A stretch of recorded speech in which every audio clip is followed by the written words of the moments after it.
আজকের বৈষম্য বিরোধী গণ আন্দোলনের সমাবেশ। এই সমাবেশের সম্মানিত উপস্থিত সাংবাদিক বন্ধুরা, আপনারা যারা আমাদেরকে দেখছেন, কেউ তুচ্ছ তাচ্ছিল্য দৃষ্টিতে দেখবেন না। তার কারণ, যার অন্তরে ব্যথা আছে সেই বুঝে ব্যথার যন্ত্রণা কি। আপনারা যখন বৈষম্যের শিকার হন নাই, আপনারা যন্ত্রণার কথা বুঝবেন না।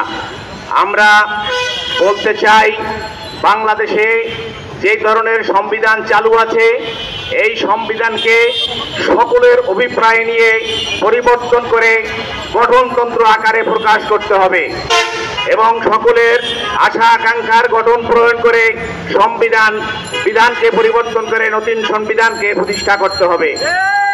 বিপ্লবী সরকারের রাষ্ট্রপতি হিসাবে প্রফেসর ইউনূস সাহেবকে প্রতিষ্ঠিত করতে হবে এবং আওয়ামী লীগ সরকারের এই যে শাহাবুদ্দিন চুপ্পু এখনো বসে আছে, তাকে আপনারা মনে করতে পারেন সে চুপ করে বসে আছে, কিন্তু সে চুপ নাই। তাকে অবিলম্বে পদত্যাগ করতে হবে। আপনারা দেখেন, হিন্দুরা বিভিন্নভাবে সমাবেশ করছে। যারা প্রশাসনে আছেন তাদেরকে অনুরোধ করব, আপনারা চেষ্টা করে দেখেন, আইডি কার্ড দেখেন। বিভিন্ন ধরনের মুসলমান আওয়ামী লীগের কর্মীরা, নেতারা, যারা কিন্তু হিন্দুদের সমাবেশে উপস্থিত হচ্ছে। আপনারা আইডি কার্ড চেক করেন। যাদের কাছে আইডি কার্ড নাই তাদেরকে স্কুলের কার্ড নিয়ে আসতে বলেন। আপনারা সজাগ থাকবেন। সকলে মিলে, এখন পর্যন্ত কিন্তু ষড়যন্ত্র শেষ হয় নাই।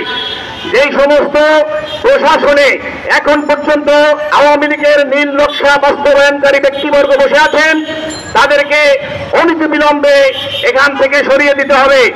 সরিয়ে দিয়ে যেই সমস্ত মানুষ বৈষম্যের শিকার হয়েছে, বিভিন্ন মামলার শিকার হয়েছে, হামলার শিকার হয়েছে, গুমের শিকার হয়েছে, সকলের সুবন্টন ব্যবস্থা নিয়ে আমরা সেই কাজ করতে চাই। আপনাদের অনুরোধ করছি, বিডিআর হত্যা থেকে শুরু করে হেফাজতে ইসলামের ঘটনা এবং বিভিন্ন বিএনপিপন্থী সেই সমস্ত ব্যক্তিবর্গের চাকরিচ্যুত করা হয়েছে, তাদের সকলকে চাকরি ফেরত দিতে হবে এবং যারা সরকারের বিপক্ষে কথা বলেছিল, তাদেরকে যে নির্মম নির্যাতন করেছিল এবং তারা এখনো জেলে আছে, দেশে বিদেশে যারা জেলে আছে, তাদের সকলকে মুক্তি দিতে হবে।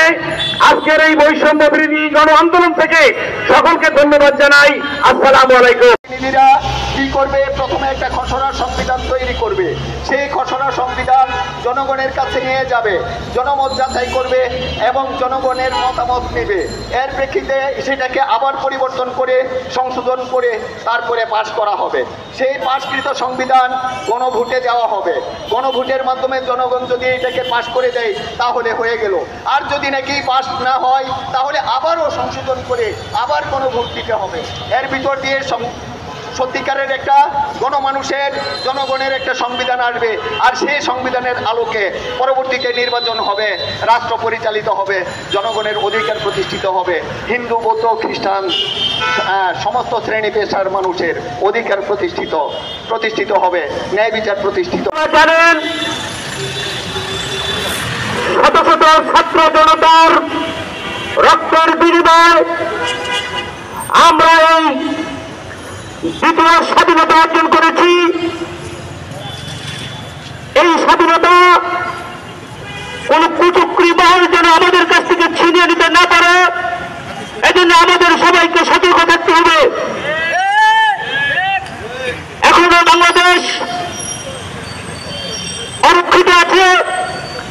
বাংলাদেশকে সুরক্ষিত করতে হলে অন্তর্বর্তীকালীন সরকারের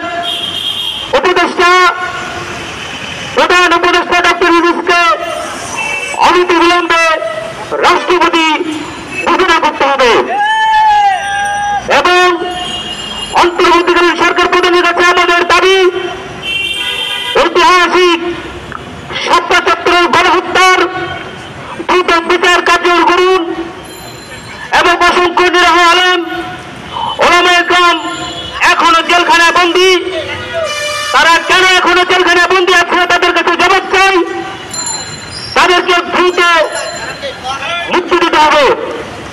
প্রিয় সাথী বন্ধুগণ, বাংলাদেশের